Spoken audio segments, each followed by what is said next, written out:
Ел сайын республикабыз күләмендә, тормышында да, хезмәтендә дә уңышларга ирешкән булдыклы хатын-кызлар һәм ир-атлар арасында ел хатын-кызы, ел ир-аты, хатын-кыз карашы дигән күләмле зур бәйге оештырыла. Төрле номинацияләрдә актив катнашып, райондашларыбыз да бу конкурста призлы урыннар яулыйлар. Быел да республика бәйгесендә үз һөнәрләренең осталары, тормыш тәҗрибәсен туплаган якташларыбыз үз көчләрен сыный. Мәдәният һәм рухият номинациясында районыбызның Кече Шыңар авылы мәдәният йорты сәнгать җитәкчесе Гөлсем Рәбгыдинова катнаша. Бу дөньяга көлеп тугандыр ул, йөзләрендә кояш елмая. Аның кебек кызлар үзгә бер ям өсти, балкып торган нурлы дөньяга. Әлеге шигъри юлларны районыбызның Кече Шыңар авылында яшәүче һәм авылның мәдәният йортында инде менә 30 елга якын халыкка мәдәни хезмәт күрсәтеп, рухи тәрбия бирүче Гөлсем апа Рәбгыдиновага бик тә туры килә дисәк, һич ялгыш булмас. Чөнки күңел халәтенең нинди булуына карамастан, аның йөзендә һәрвакыт елмаю, янәшәдәгеләргә карата игътибар булыр. Мин үзем Гөлсем Әхәт кызы, шушы Кече Шыңар кызы. Кече Шыңарда укып бетергәннән соң, мине үзебезнең Әлфия Билалова Алабугада укып кайтты дагын. Хореографка мин әйтә, әйдә Гөлсем, мин синең театральныйга илтәм ди. Киттек Әлфия белән икебез, мин театральныйга шигырь өйрәндем, авылда той дигән. Шул шигырьне сөйләп, биеп, җырлап, мин театральныйга үттем. Шаян чибәр кыз бик яшьли курсташы Алабуга егете Рафаэльгә кияүгә чыга. 1 елдан олы улы Рәмис дөньяга килә. Әлмәт районыннан режиссер килгән. Рафаэль белән икебезне Әлмәт районына театр группасына дип сойлап алдылар. Әмма тормыш мәшәкатьләре яшь ханымның театр актрисасы булу хыялына киртә куя. Ул вакытта инде аның икенче улы Руслан да туа. Аннары безне Вафира Гыйззәтуллинаның туган авылы Камайга эшкә җибәрделәр. Камайда безне бик яратып каршы алдылар, яшьләр икебездә. Мин бит 18 яшьтә кияүгә чыккач, 19 яшьлек кыз инем. Шул хәтле күңелле мизгелләр, яңа елларында без яшьләр белән Камайның клубында каршылайдырык. Аннан соң иптәшемнең үзенең туган авылына кайтасы килде, Турайга. Турайга киттек. Турайга кайткач, иптәшем клубта эш булды, ә миңа эш булмады. Мин шуннан соң мәктәпкә эшкә кердем. Мәктәпкә эшкә керсәм дә, мин анда театр кружогын ачып җибәрдем. Без балалар белән шулай ук кайнаштык, театр дөньясында чаллыларга хәтле барып җиттек. Тормыш дигән нәрсә тын күл түгел, давыллар да куба, җилләр дә. Яшь гаиләдә килеп туган сынаулар арага җил өрә һәм ир белән хатынның сукмаклары аерыла. Гөлсем ханым 2 баласы белән 1992 елда туган авылы Кече Шыңарга кайтып төпләнә. Биредә янәдән шушы авыл егете Раил белән тормыш кыра. Кечкенә уллары Нияз туа һәм яшь белгеч баш аягы белән мәдәният хезмәтенә чума. Шул хәтле яраттым инде үзебезнең авылны, үзебезнең районны. Һәрвакыт поддержка булды миңа име. Кая барсам дагын, кая йөрсәм дагын, һәрвакыт ярдәм итеп тордылар җитәкчеләребезгә рәхмәт, Рәис Нургалиевичка зур рәхмәт, Рөстәм Фидәилевичка зур рәхмәт име. Һәрвакыт шундый поддержка булмаса, мин мондай җиңүләргә ирешә дә алмаган булыр идем. Барган сайын беренче урын бит ул. 3 дистә ел Гөлсем ханым мәдәният йорты белән 2 арага тузан төшерми, менә шушы сукмактан тайпылмый, йөри, эшли, яши. Авылдашларының нәфис сүз, җыр-моң, театр сәнгать осталыгында күңел җәүһәрләрен барлап, Наза фольклор коллективындагына да ничә буын баланы тәрбияләп, аларда халкыбыз гореф-гадәтләренә, йолаларына мәхәббәт уятып, милләтебезгә тугры яшьләр үстерә. Театр түгәрәгемдә бар бит. Мин бит әле менә шулай эшли башлагач, 2007 елны Халык театры исемендә алдым. Нур халык театры исеме, мин аны горурлык белән йөртәм име. Анда минем өлкәннәрем дә йөри, өлкәннәрне кайрым. Менә студент яшьләрдән ел сайын бер спектакль чыгарырга тырышам. Менә алар Салават Мөхәммәтгалиев, Булат Мөхәммәтгалиев, Касыймова Илүсә, Касыймова Зөһрә, Садыкова Фәнүзә, Садыков Фаязлар, Гарифуллин Илназлар, аннары минем Иззат белән Хуснуллин Илназым бар әлеме. Менә оларны, менә ул Сафин Рифат белән Рисәнәләрне, олар шундый күп минем Зиннатов Гülnaz белән Зиннатов Илназ игезәкләр. Менә аларны мин шул хәтле сагынам име. Мин аларны шуның хәтле яраттым. Ул Билалова Сөмбелләр име, Алисәләр. Үзенең укучылары белән аралары әле бүген дә бик якын, аралашып, кирәк булганда үзешчән сәнгатьтә катнашып, Гөлсем апаларын сөендерәләр. Безнең нәни кулларыбыздан җитәкләп, үзенең бар күңелен биреп, җырларга, уйнарга, биергә, олыны олы, кешене кеше, тормышны яратырга өйрәтүче. Һәрберебезнең йөрәгендә зур урын алып торучы остаз ул Гөлсем апа. Наза фольклор коллективына йөргән егет-кызлар белән әле дә бик сагынып искә алабыз без ул вакытларны. Җылы, рәхәт, якты хатирәләр булып истә калган ул. Сәхнәдән курыкмаска, югалып калмыйча, үзеңне иркен тотарга гына түгел, һәр вакытта күңел җылыгызны биреп, ягымлы йөзегез, тәмле сүзегез, акыллы киңәшләрегезне биреп торганыгыз өчен рәхмәт сезгә, остазым.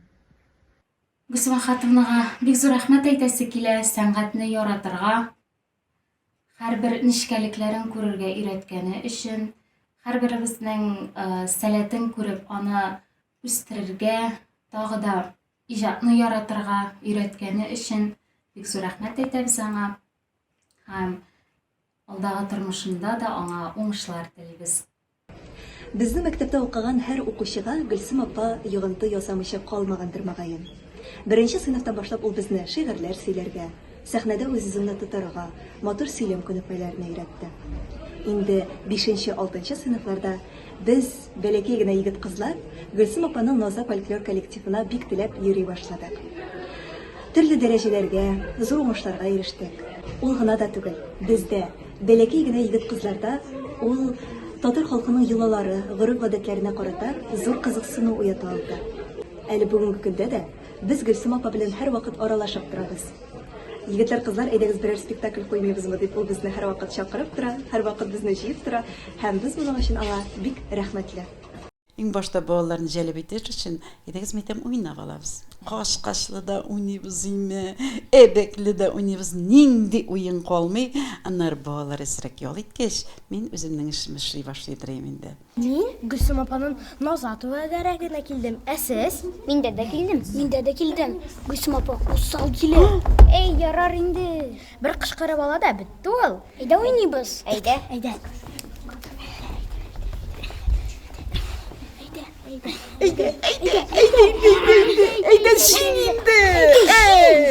Әйе, Гөлсем Әхәтовнаның балалар белән дә, өлкәннәр белән дә эшләүенең үзе генә белгән серләре, юллары бар. Һәр кем белән уртак тел таба белү, халык, тамашачы күңелен тоеп эшли белү сыйфаты аңа эшендә зур уңышларга ирешергә ярдәм итә дә. Хәзер без сезгә Наза коллективының бәләкәйләр группасы белән Чума үрдәк, Чума каз уенын уйнап күрсәтербез. Әйдәгез, балалар! Чума үрдәк, чума каз, чума үрдәк, чума каз, ағын суны ярата, ағын суны ярата. Салават үзенә, иптәшізі, салават үзенә, иптәшізі, анютыны ярата, анютыны ярата. Аның төп максаты халык авыз иҗатын үстерү. Үзенең коллективлары белән бик күп республика, регион ара, бөтен Россия халыкара бәйге фестивальләрендә катнашып, дәрәҗәле урыннар гына яулый. 2007 елда Кече Шыңгар мәдәният йорты каршында эшләүче Нур театр коллективы халык исеменә лаек була. Хезмәтен бәяләп 2020 елда Гөлсем Әхәт кызы мәдәнияттәге казанышлары өчен күкрәк билгесе белән бүләкләнә. 2022 елда аңа Татарстан Республикасының атказанган мәдәният хезмәткәре дигән исем бирелә. Булардан тыш Мәдәният министрлыгының Саба районы һәм башка саны иге-шиге булмаган диплом грамота, рәхмәт хатларына лаек. 2009-да киттек Кукмара районына, ансында нинди Коври сыдыру өмәсе белән шулай ук беренче урынны алып кайттык. Аннан соң киттек Питрәшкә армиягә зату йоласы белән. Аның белән дә беренче урынны алып кайттык. 2014-тә Булгарга бардык. Анда бардык біз от соклау йоласы белән. От соклау йоласы белән Шаллының Еслибуда катнаштык. Аларның бөтенесендә беренче урын бит. 2010-да инде тәбә пешерү йоласы белән республиканский беренче урын алдык. Без всероссийский, республиканский конкурсларда беренче урын алып барабыз. Безгә бары тик беренче урын гына кирәк дип барабыз. Мин балаларга киршулай дип әйтәдерим. Әле ул йолалар безнең үзебезнекеләр бит. Тәбә пешерү йоласы безнең үзебездә генә бар. Менә тәбә пешерү йоласы безнең Шыңарда гына яшәгән һәм хәзердәген шул йоланы безнең соклап яшьләр Сабантуйга яулык җыйганнан соң Шишмә буена тәбә ашарга төшәләр. Мен шуны күрсәттем.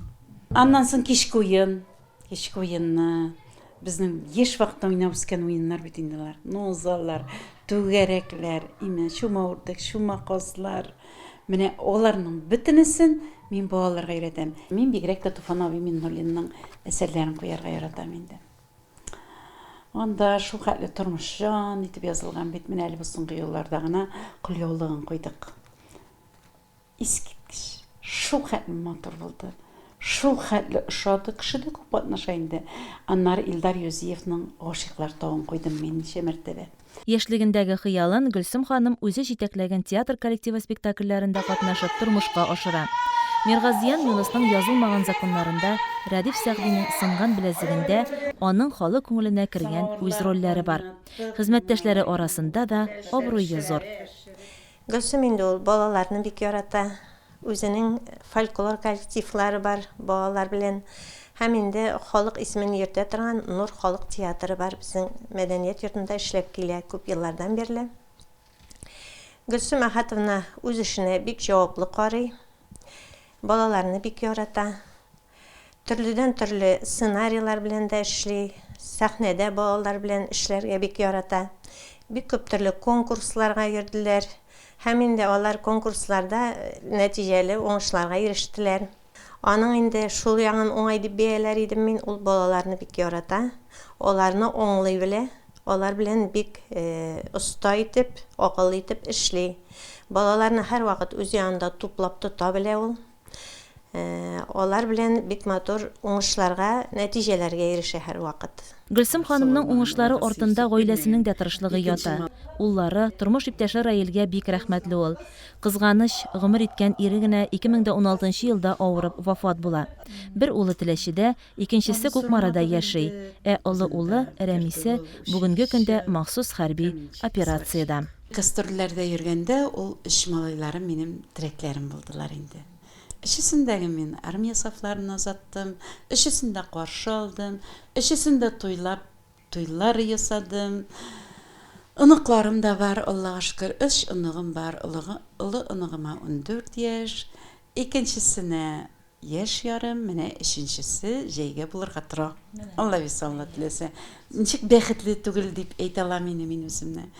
Шушы балаларым мин гастрольләргә киткәндә менә ир балалар бит инде алар. Аларның берсе җыштыра, икенчесе табак савыт җыштыра, өченчесе мал карый. Аллаһның биргәннәренә шиксез шөкер, алар миннән тәмнәрәк ашарга пешерәләр. Менә шушы сугыш дигән афәт килеп җитмәсә, мин бөтенләй ул турыда миннән дә бәхетле кеше юк дип әйтеп йөрер идем ишемнән генә. Bütün dünya җимерелгән шикелле булды. Балалар үсеп җиткәч кенә менә безнекеләр барганнар икән инде. Сен сагайтсыннар. Көн сайын оралашып торабыз. Көн сайын булмаса эш пешә башлый инде. Посылкалар җибәрәбез инде. Аллаһка шөкер. Айга 2-3 посылка җибәрергә тырышам. Күбрәк итеп тушонкалар тутырам. Консервалар, әле менә үзе отпускка киткәндә җылы киемнәр алып киткән иде. Яңадан сорадык кышкы киемнәрне. Әйе, елаган чаклары да җитәрлек ананың, әмма күз яшьләре аша елмаеп, хезмәтеннән, тормышыннан ям табып яшәргә тырыша Гөлсем ханым. Үзе хакына, балалары хакына, олы яшьтәге әнисе хакына. Күңеленә тынычлык табар өчен күпләп мунчалалар бәйли, яраткан гөлләре белән аралаша. Әнә теге эштәге гөлгә һәрвакыт кагылып китәм. Шәп тик утырасың син. Тик утырасың дип әйтмәсәң, әзрәгәнгә булай итеп кагылып китмәсәң, мин сине тотам, минем чәчәк атмасаң, дисәм, бер атнадан ул минем чәчәк ата башлый. ул гөлгә һәрвакыт менә шулай тик утырырга кушмаска кирәк. Бу гөлләр минем, булар бит инде зикр итә торган гөлләр. Менә бер аралар шулай иттереп, нитәләр дә менә кисәк шыбыр зикр итә башлыйлар. Тулган күңелен җырлап та баса. Яшьләр бер узгач, кайтмый ул яңадан. Тик минем яшьлек кире кайтыр кебек. Яшьлектә сөйгән яр, сагындым килеп алып. Сине генә көтәм дип әйтер кебек. Кичләрен буш вакытларында авылдашлары белән Украинада хезмәттә булучыларга ярдәм йөзеннән үз өлешләрен дә кертәләр. Туган як тәмен менә шушы чәкчәкләргә салалар. Сыводагы егетләребезгә дип. Тәмле ризык булсын димен Нурания. Аларга барып ирешсен алган. Менә хәзер боллыйбыз. Менә хәзер боллыйбыз. Шундый тәмле чәкчәкләр килеп чыга безнең. Хәзер икенчесенә салабыз. Нурания дустым белән яңадан Херсон ягына диеп чәкчәкләр әзерләдек. Исән сау булсыннар, балаларыбыз исән сау кайтсын. Шулай бит Нурания. Аллаһка шөкер, яңа елларга аларга күчтәбәш булсын. Шушы яңа елларны каршылагач, Алла безгә алар белән күрешергә насыйп булсын. Амин, шулай булсын. Кайтсыннар, сугышлар бетсен тизрәк. Никадәр генә тормыш авырлыгы сынаса да, һәр нәрсәдә моторлык күреп, кешеләрне сөендерә алырлык эшләр башкарудан тәм табып яши Гөлсем апа. Үземнең хезмәтемне бик яратам. Мотор шигырьләр укырга да яратам. Мин чыксам шигырьне укый башлагач, минем иң беренче үземнең җылыйсым килә башлый. Шигырьләр дөньясына кирип китәм дигән шигырь язучылар күбрәк аңлаталар шигырьләрендә дөньяда ничек яшәргә икәнлеген. Мин үземнең хезмәтемне шуның хәтле яратам, мин үземне дә яратам. Әле ярый шушы Алабуга агарту училищесына кергәнмен. Әле ярый миңа анда шундый төп белем биргәннәр, балаларга мәхәббәт уятканнар. Үз дөньяма кирип шумсам, мин үз-үземә сокланып туя алмыйм, чынлап әйтәм. Минем шул хәтле эшем күп, һәм шуны балаларыма бирәм, балалар шуны аңлап, киләчәк буынга тапшырып баралар. Димәк, мин үз эшемне балаларга дөрес бирәм. Димәк, мин дөрес сайлаганмын үземнең профессиямны. Гомумән, мәдәният өлкәсендә хыялый, тормышка, дөньяга гашыйк, кешеләрнең күркәм сыйфатларын күрә, таный белүче кеше генә эшли. Һәм бу сүзләр һичшиксез Гөлсем ханым Рәбгатдинова турында.